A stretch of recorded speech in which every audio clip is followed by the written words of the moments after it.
নমস্কার, আমি astrologer Soma Fortune teller. দেখবেন আমাদের বাড়িতে, অনেকের বাড়িতে কন্যা সন্তান হওয়ার পরে তাদের বাবার চাকরি ক্ষেত্রে প্রমোশন হয়। যেসব বাবারা ব্যবসা করেন তাদের ব্যবসার বিস্তার হয়। কন্যা সন্তান জন্মানোর পর তারা বাড়ি তৈরি করেন বা বাড়ি কেনেন বা গাড়ি কেনেন, এরকম মানে তাদের প্রপার্টি তারা গেইন করেন, অর্থাৎ তাদের সম্পত্তি বিস্তার হয়। সেই কন্যা সন্তান জন্মানোর পরে কিন্তু তার বাবার আর্থিক উন্নতি হয়। এরকম আমরা অনেক বাড়িতেই দেখি যে সেই সন্তান জন্মানোর আগে তার বাবার আর্থিক অবস্থা খুব খারাপ ছিল, কিন্তু যেই কন্যা সন্তানটি জন্মালো তার ভাগ্যের উন্নতির কারণে তার বাবার আর্থিক উন্নতি হতে শুরু করলো। তো আমরা এরকম অনেক বাড়িতেই দেখি, এবং সেই কন্যা সন্তানটিকে তখন কিন্তু লক্ষ্মী বলা হয়, যে এই মেয়ে সন্তানটি জন্মানোর পরে, এই বাড়িতে আসার পরে এই বাড়ির উন্নতি হয়েছে। আপনারা দেখবেন যে কন্যা সন্তান প্রত্যেকেই লক্ষ্মী, তবুও তার মধ্যে কারো কারো জন্ম তারিখ এমন থাকে যে সেই তারিখে জন্মগ্রহণ করলে তারা যেন ঈশ্বরের ব্লেসিংস নিয়ে তারা জন্মগ্রহণ করে, অর্থাৎ তারা তার ভাগ্যে অর্থ নিয়েই আসে তার বাবার ভাগ্যের উন্নতি করানোর জন্য। যে কন্যা সন্তানরা দেখবেন 12 তারিখে জন্মগ্রহণ করে, সেই কন্যা সন্তানরা যে বাড়িতে জন্মগ্রহণ করবে সেই বাড়ির উন্নতি তো হবেই, আর্থিক উন্নতি তো হবেই, সম্পত্তি প্রতিপত্তির বৃদ্ধি তো হবেই। এমনকি সেই কন্যা সন্তান বড় হওয়ার পর যে বাড়িতে বিয়ে হয়ে যাবে, যে বাড়িতে সে বউ হয়ে যাবে, সেই বাড়িরও উন্নতি হবে এবং তার স্বামীরও সব দিক থেকে উন্নতির কারক হবে। স্বামীর কর্মক্ষেত্রে প্রমোশন হবে, ব্যবসা থাকলে তার বিস্তার হবে, সেই বাড়ির আয় উন্নতি কিন্তু প্রচুর পরিমাণে বৃদ্ধি পাবে। যে সন্তানের 12 তারিখে জন্ম, 12 তারিখ হচ্ছে 1 এবং 2 প্লাস 3, অর্থাৎ 1 হচ্ছে রবির সংখ্যা আর 2 হচ্ছে চন্দ্রের সংখ্যা, টোটাল মিলিয়ে হচ্ছে বৃহস্পতি, অর্থাৎ বৃহস্পতির সংখ্যা হচ্ছে এই মেয়েটির জন্ম তারিখের সংখ্যা। বৃহস্পতি হচ্ছে অর্থের কারক, আর বৃহস্পতি হচ্ছে জ্ঞানের কারক, গুণের কারক। তো এই মেয়েটি জন্মানোর সাথে সাথে তার বাড়িতে যেমন আর্থিক উন্নতি হবে, সেরকম গুণ এবং তার প্রতিভার কারণে সেই মেয়েটি প্রশংসিত হবে।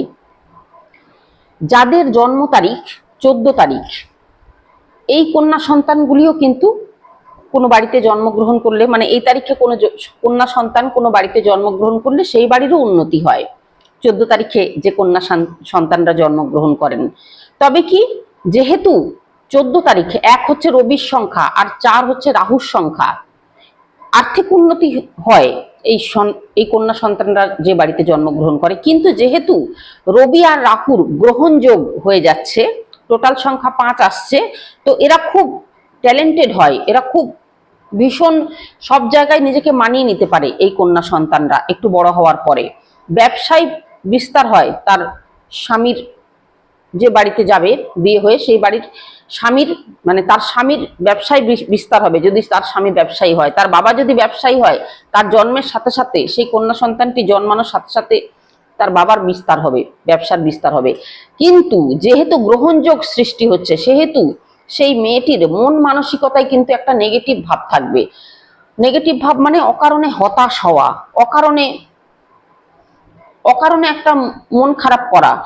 মানে রবি আর রাহুর গ্রহণযোগ আমরা সবাই জানি যে সূর্য গ্রহণ যখন হয় তখন অন্ধকার হয়ে যায় পৃথিবী।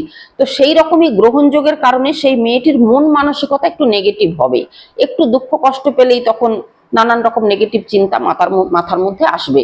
তো সেই কারণে 14 তারিখে জন্মানো অবশ্যই ভালো, কিন্তু তার মধ্যে একটু নেগেটিভ প্রভাবও থাকবে, কারণ মন খারাপ মাঝে মধ্যেই তার অকারণে মন খারাপ বা একটা নেগেটিভিটি মনের মধ্যে আসবে।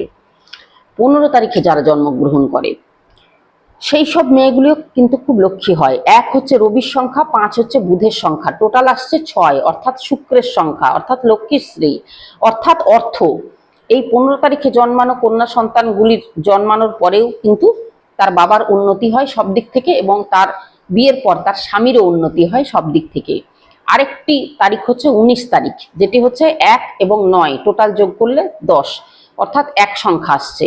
এই 19 তারিখ হচ্ছে রবি এবং মঙ্গলের সমন্বয়ে এই তারিখটি গঠিত। তো 19 তারিখে যেসব মেয়ে জন্মায় তাদেরও জন্মানোর পর তাদের বাবার উন্নতি হয় এবং বিয়ের পর স্বামীরও উন্নতি হয়। এই মেয়েগুলি অত্যন্ত দুঃসাহসী হয়, ভীষণ সাহসী হয়, এরা ভীষণ লড়াকু টাইপের হয়, এরা কখনো অন্যায় সহ্য করতে পারে না, ভীষণ প্রতিবাদী হয়। যেহেতু মেয়ে সন্তান, সেহেতু এই প্রতিবাদী হওয়ার কারণে বা অন্যায় সহ্য না করতে পারার কারণে বা অত্যধিক দুঃসাহসী হওয়ার কারণে এদের সংসারে মাঝে মধ্যে একটু মনোমালিন্য হয়। এদের সঙ্গে আন্ডারস্ট্যান্ডিং করাটা একটুখানি কঠিন হয়ে পড়ে, কারণ এরা ভীষণ অন্যায় প্রতিবাদী হয়। যে কোনো পরিস্থিতিতে এরা কিন্তু একদম সেই অন্যায়ের বিরুদ্ধে কিন্তু লড়াই করে।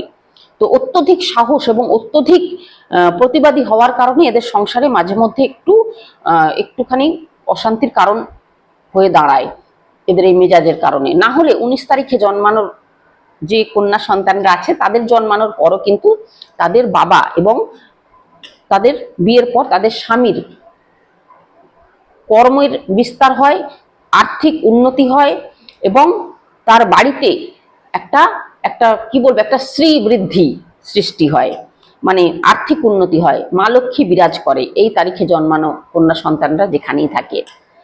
তাহলে আপনাদের কোন তারিখে জন্ম সেটা অবশ্যই কমেন্টে লিখে পাঠাবেন, আমি অবশ্যই আপনাদের কমেন্টে উত্তর দেব, না হলে আমি এই ভিডিও করে আপনাদের জানিয়ে দেব।